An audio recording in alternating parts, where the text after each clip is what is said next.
Hello student, कैसे हो आप सब। Welcome to our channel Supernova fun and learn. आज हम अपनी क्लास में प्रश्नावली 5 का जो उदाहरण नंबर 11 है उसको हल करेंगे। देखिए उदाहरण नंबर 11, एपी आर 3-2 के प्रथम 22 पदों का योग ज्ञात कीजिए। तो देखो हमको यहाँ पर जो समांतर श्रेणी दी गई है, इस समांतर श्रेणी के 22 पदों का योगफल हमको यहाँ पर ज्ञात करना है। तो यहाँ पर हमारा जो प्रथम पद है वो प्रथम पद है हमारा a बराबर 8। प्रथम पद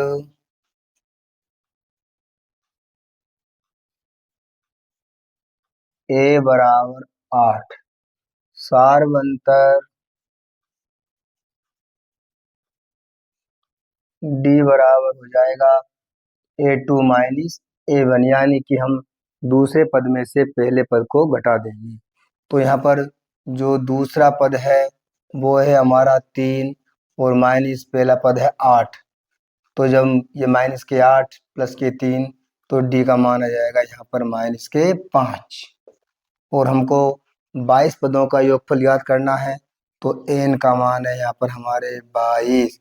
तो हम यहाँ पर जो योगफल वाला सूत्र है उसको लगा देंगे। एन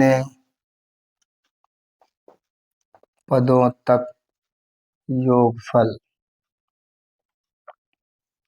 का जो फार्मूला होता है एस एन बराबर एन बटा 2 a plus N minus 1 into D. तो यहाँ पर हमको 22 पदों का योगफल याद करना है, तो एन का मान 22 हो जाएगा।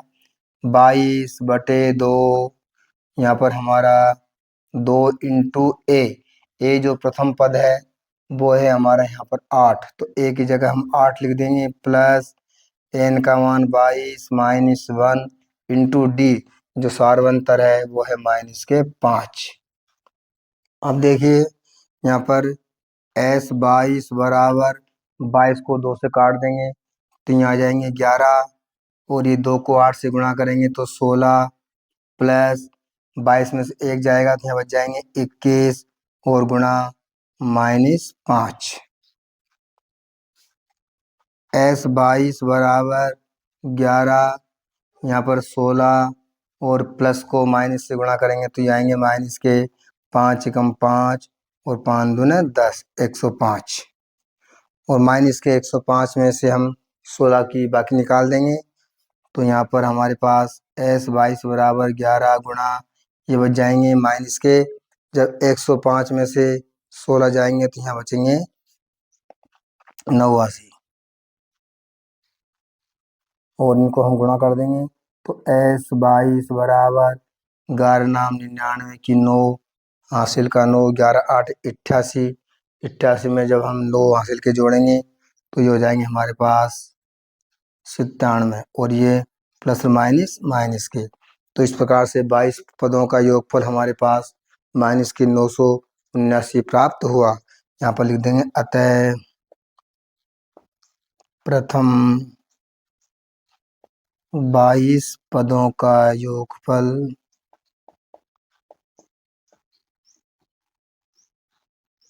बराबर माइनस 979। इस प्रकार से हमारा उदाहरण नंबर 11 यहीं समाप्त होता है। अब हम उदाहरण नंबर 12 को हल करेंगे। यदि किसी एपी के प्रथम 14 पदों का योग 1050 है तथा इसका प्रथम पद 10 है तो 20वां पद ज्ञात कीजिए। तो देखिए हमें यहाँ पर 14 पदों का योगफल दे रखा है 1050 और हमें 20वां पद ज्ञात करना है। तो यहाँ पर हम इसको लिख देंगे जो जो चीज़ हमको यहाँ पर दी गई है। प्रथम 14 पदों का योग यानी एस 14 बराबर दिया गया है 1050। यहाँ पर एन का मान हो जाएगा 14, क्योंकि हमें 14 पदों का योग दिया गया है 1050। यहाँ पर जो प्रथम पद है ए बराबर वो है 10, और यहाँ पर 20वां पद हमको याद करना है। तो सबसे पहले हम जो एन पदों तक का योगफल का सूत्र वो लगा देंगे। n पदों तक योगफल। सूत्र होता है Sn बराबर n बटा 2 प्लस n-1 इंटू डी। तो देखिए यहाँ पर हमको Sn का मान दिया गया है, वो है 1050।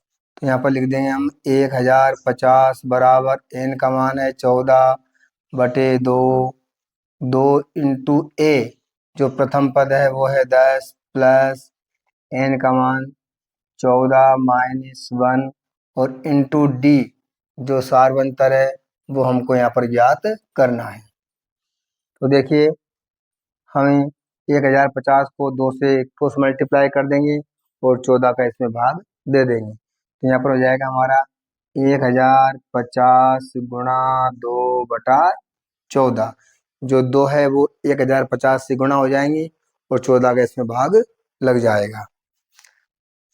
बराबर 2 को 10 से गुणा करेंगे तो आ जाएंगे हमारे पास 20 प्लस 14 में से 1 जाएंगे तो 13 और डी को जब गुणा करेंगे तो 13 डी हो जाएंगे। तो देखिए यहाँ पर हम काट देंगे 2 से, जो 14 को जब हम काटेंगे तो 2 से 14 हमारे कट जाएंगे 7 बार। तो यहाँ पर देखिए 2 से ये 14 कट जाएंगे हमारे 7 बार और 7 से काट देंगे हम 1050 को। तो यहाँ पर 7 एकम 7 और ये कट जाएंगे 7 एकम 7, बस ये 3 हो गए 35, 7 पंजो 35 और 0 की 0। तो यहाँ पर हमारे आगे 150। तो यहाँ पर लिख देंगे हम 150 बराबर 20 प्लस 13 डी। इस 20 का हम कर देंगे इधर पक्षांतरण। तो 150 माइनस 20 बराबर 13 डी। जब 150 में से 20 जाएंगे तो यहाँ बच जाएंगे 130 बराबर 13 डी।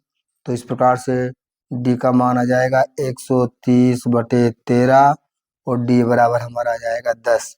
यानी जो सारवंतर है, तो यहाँ पर सारवंतर डी बराबर 10। अब हमको यहाँ पर 20वां पद ज्ञात करना है। तो हमारा n का मान हो जाएगा 20 और यहाँ पर हम लिख देंगे nवा पद। nवा पद हमको ज्ञात करना है तो सूत्र हो जाएगा हमारा an बराबर a plus n-1 into D. तो देखिए यहाँ पर n का मान हो जाएगा 20 बराबर a, जो प्रथम पद है वो प्रथम पद हमको यहाँ पर दिया गया था 10। तो a की जगह हम लिख देंगे 10 प्लस n का मान 20 माइनस 1 और जो डी सारवंतर यहाँ पर हमको प्राप्त हुआ है वो है 10। a 20 बराबर 10 प्लस 20 में से 1 को हटा देंगे तो 19 गुणा 10। a 20 बराबर 10 प्लस 19 को 10 से गुणा करेंगे तो यहाँ जाएंगे 190 और 190 में हम 10 को प्लस कर देंगे तो 20वां जो पद है वो आ जाएगा हमारा यहाँ पर 200।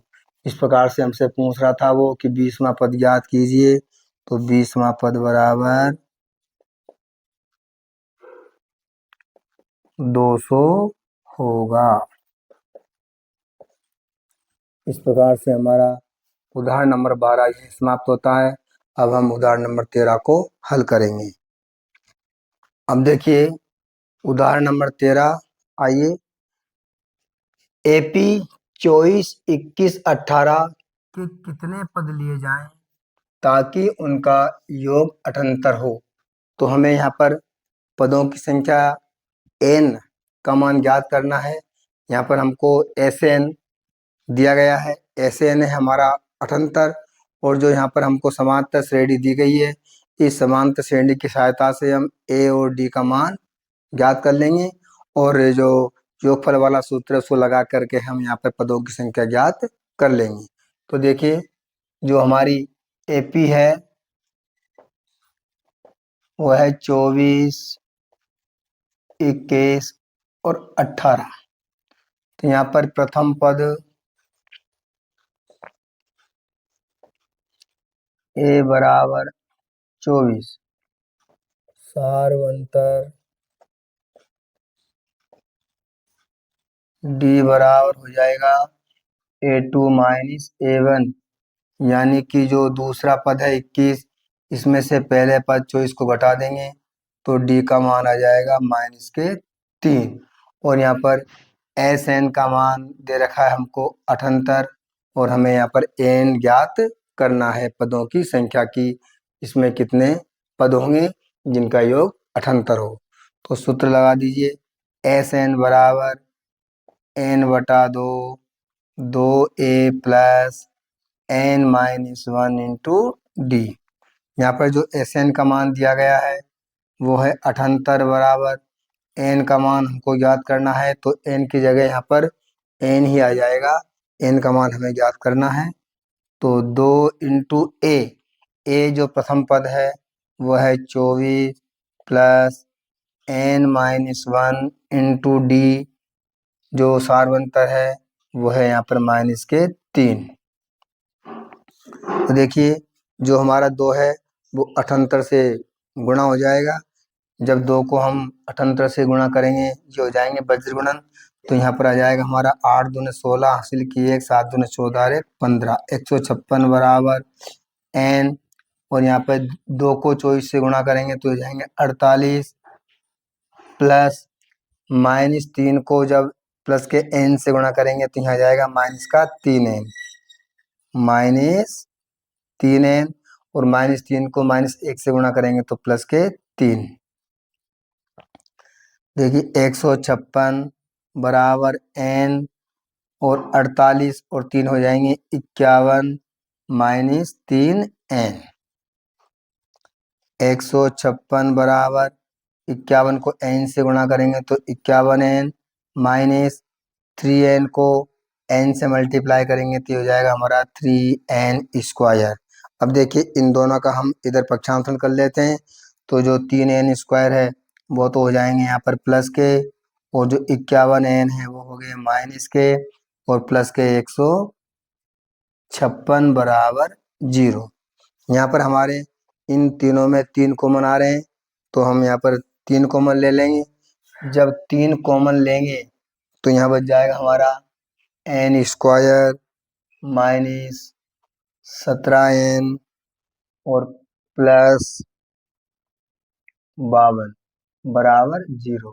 क्योंकि हमने यहाँ पर 3 कॉमन लिया तो हम 3 का भाग देंगे इसमें, तो यहाँ बच जाएगा n स्क्वायर, -51 में जब 3 का भाग देंगे तो 17n आ जाएगा, और प्लस 156 में हम 3 का भाग देंगे तो यहाँ पर हमारे पास आएंगे प्लस के 52।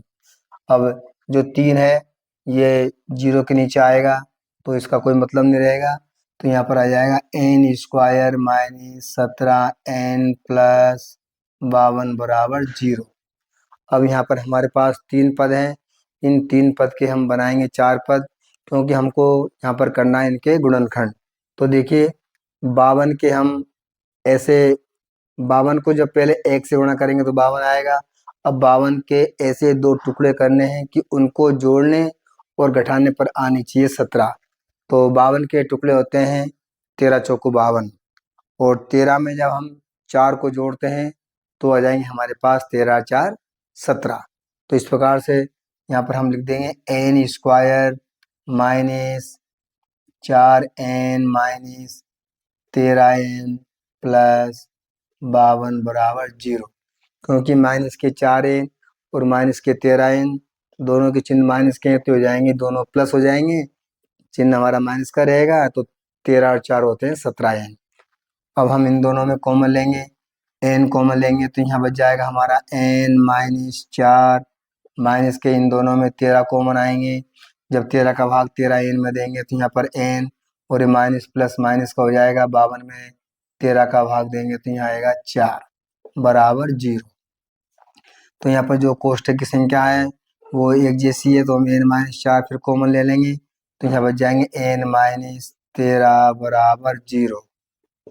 एक बार हम n-4 बराबर 0 मान लेंगे तो n बराबर हो जाएंगे 4, और यहाँ पर n-13 बराबर 0 लेंगे तो n बराबर आ जाएंगे प्लस के 13।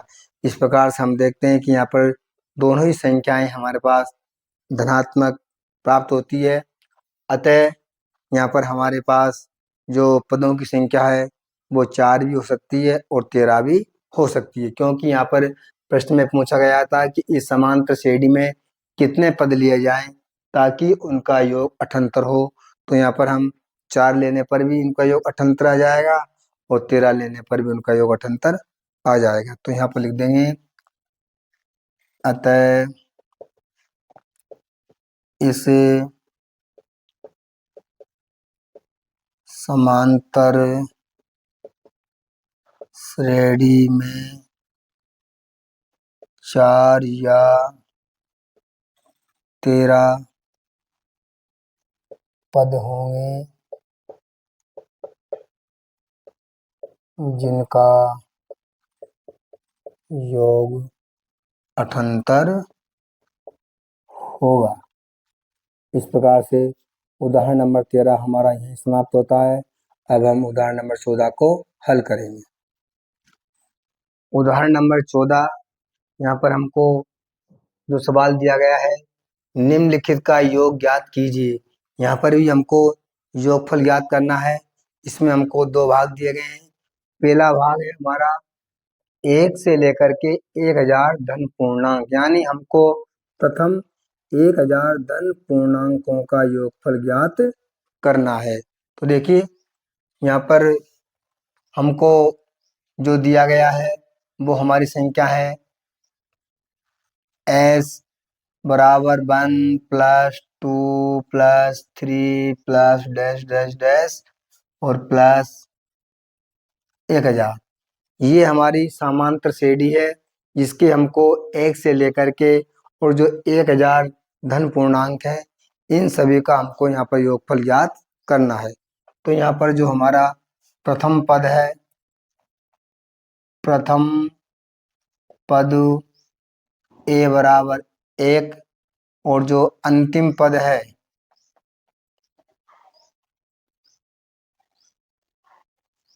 अंतिम पद हमारा यहाँ पर l बराबर है 1000। हमको प्रथम 1000 धन पूर्णांकों का योगफल ज्ञात करना है। तो यहाँ पर n पदों तक का योगफल, n पदों तक योगफल का सूत्र हम लगा देंगे n/2 a plus A N या फिर l।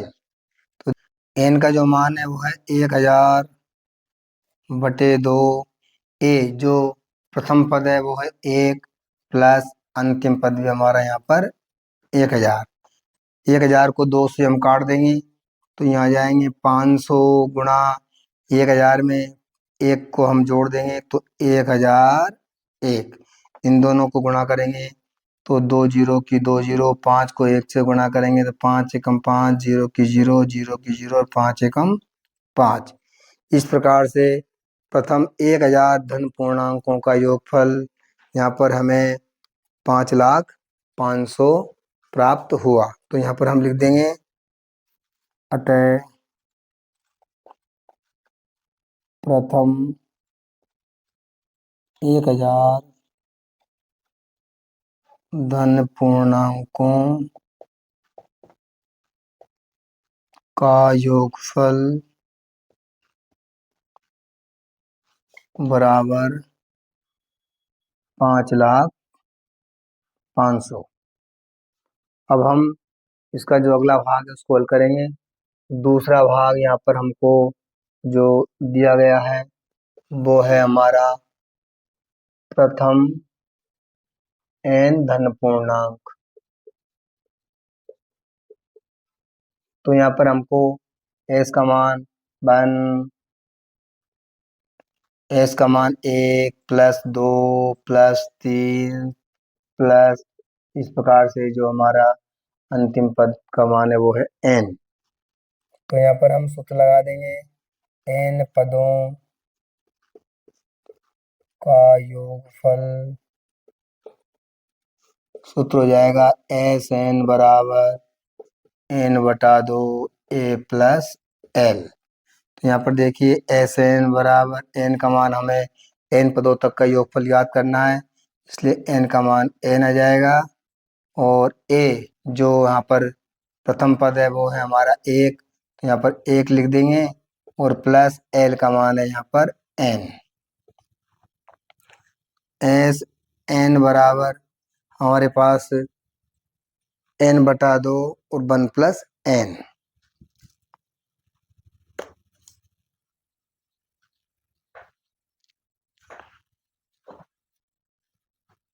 हम इसको लिख देंगे एन एन प्लस 1 बटे 2।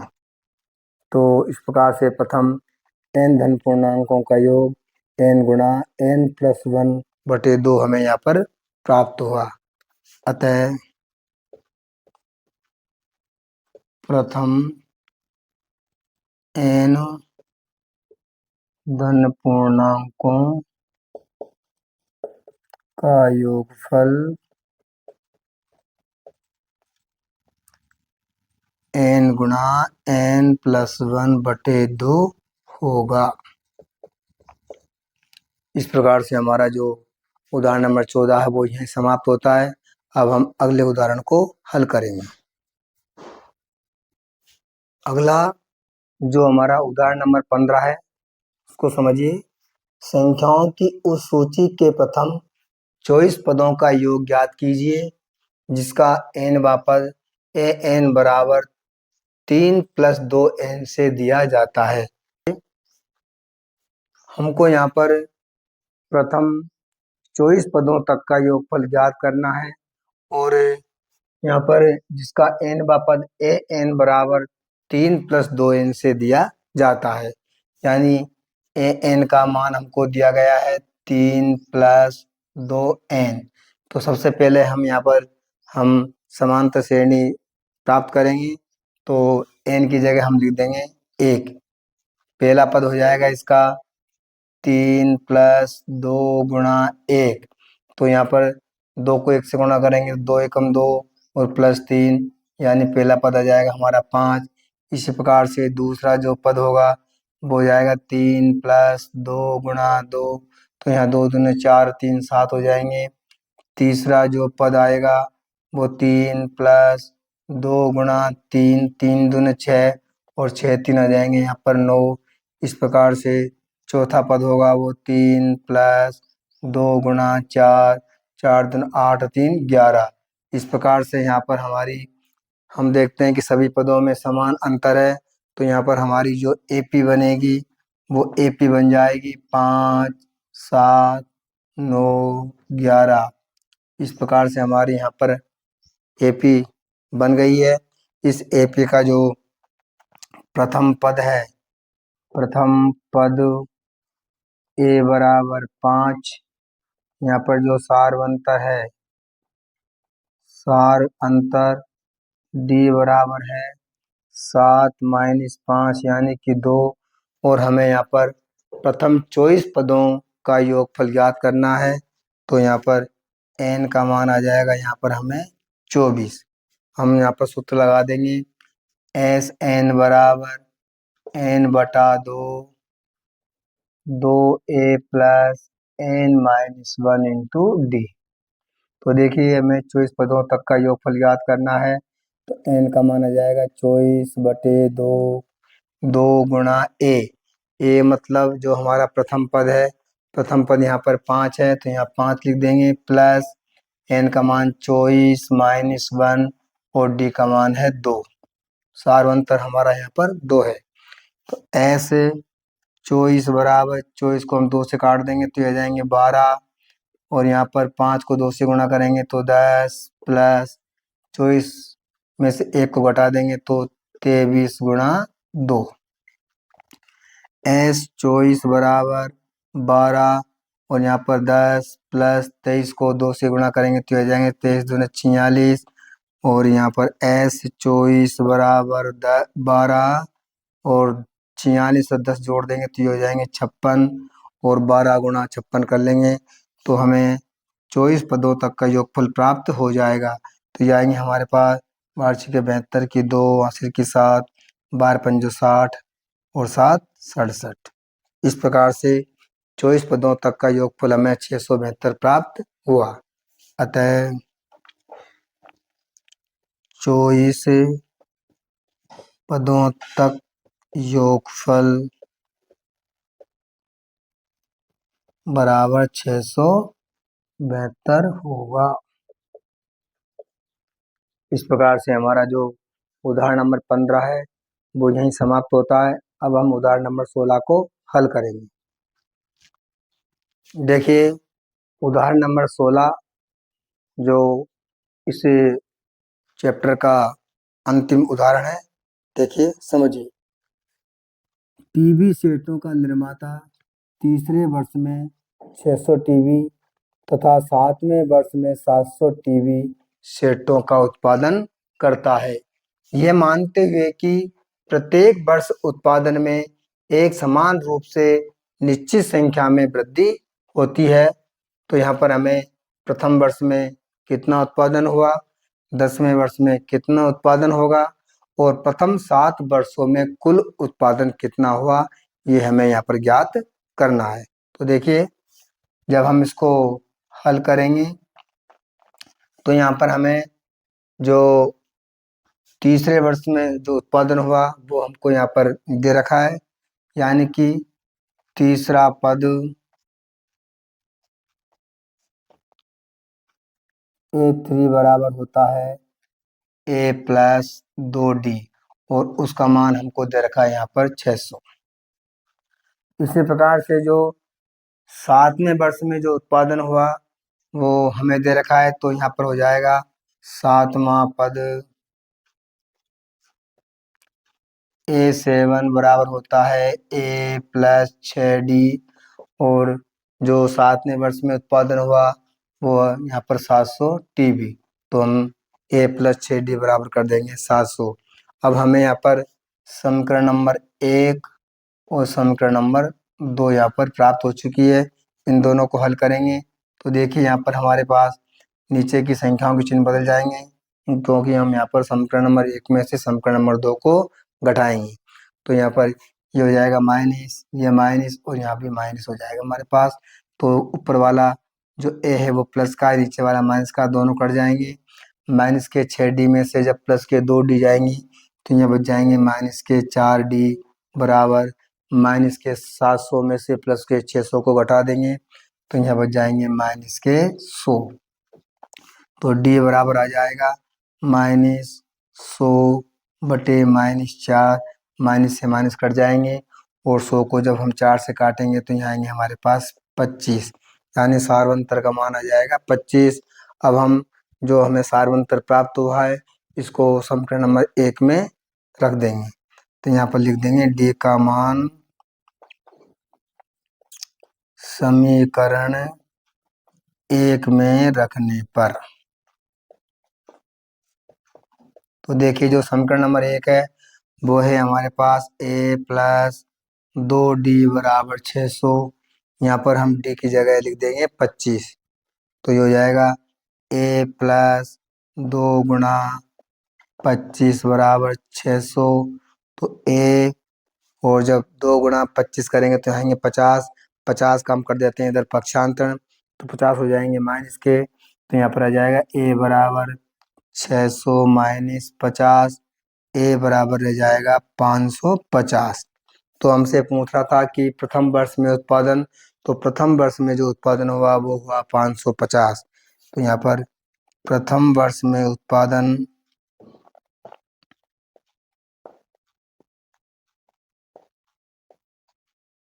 बराबर 550।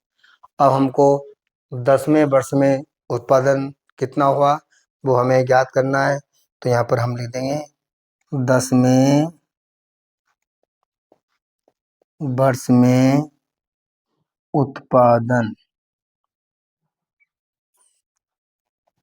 A10 बराबर हो जाएगा A प्लस 9D। तो यहाँ पर A10 बराबर A का जो मान है वो हमें 550 प्राप्त हुआ है। तो हम इस A की जगह लिख देंगे यहाँ पर 550 प्लस 9 गुणा डी, डी जो सार्वंतर है वो है 25, तो यहाँ पर हम लिख देंगे 25। तो 10वें वर्ष में कितना उत्पादन हुआ, वो हमारे पास यहाँ आ जाएगा 550 प्लस 25 को जब 9 से गुणा करेंगे तो हो जाएंगे 225। तो यहाँ पर 550 और 225 को हम जोड़ देंगे तो हो जाएंगे 775। इस प्रकार 10वें वर्ष में उत्पादन हमारे पास 775 हुआ। तो यहाँ पर लिख देंगे 10वें वर्ष में उत्पादन बराबर 775 होगा। अब हमको यहाँ पर प्रथम 7 वर्षों में कुल उत्पादन कितना हुआ ये भी हमें याद करना है। तो जो हमारा यहाँ पर तीसरा सवाल है वो है प्रथम 7 वर्षों में कुल उत्पादन।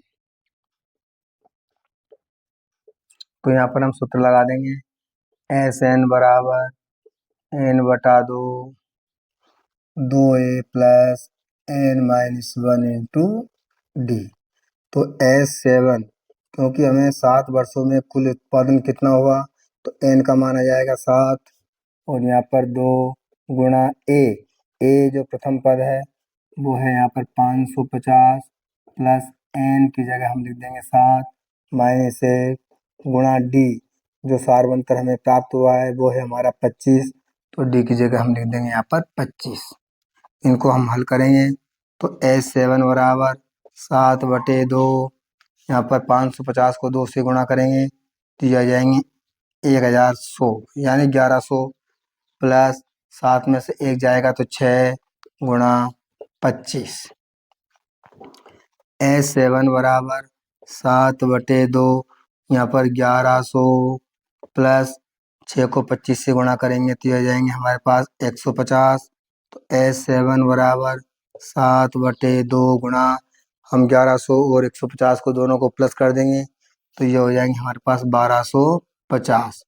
इस 1250 को हम 2 से काट देंगे तो यहाँ पर 2 एकम 2 और ये कट जाएंगे हमारे पास 625 बार। तो यानी S7 बराबर 7 गुणा 625।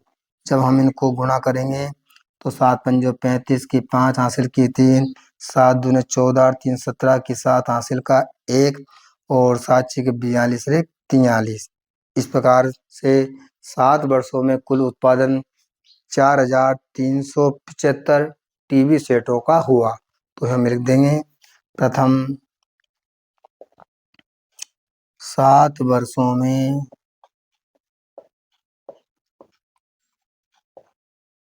कुल उत्पादन बराबर 4375। इस प्रकार से हमारा जो उदाहरण नंबर 16 था वो यहीं समाप्त होता है और इसी के साथ सभी स्टूडेंट्स को बहुत बहुत धन्यवाद। Thank you. Thanks for watching this video. Please like, share and subscribe and press the bell icon. Thank you.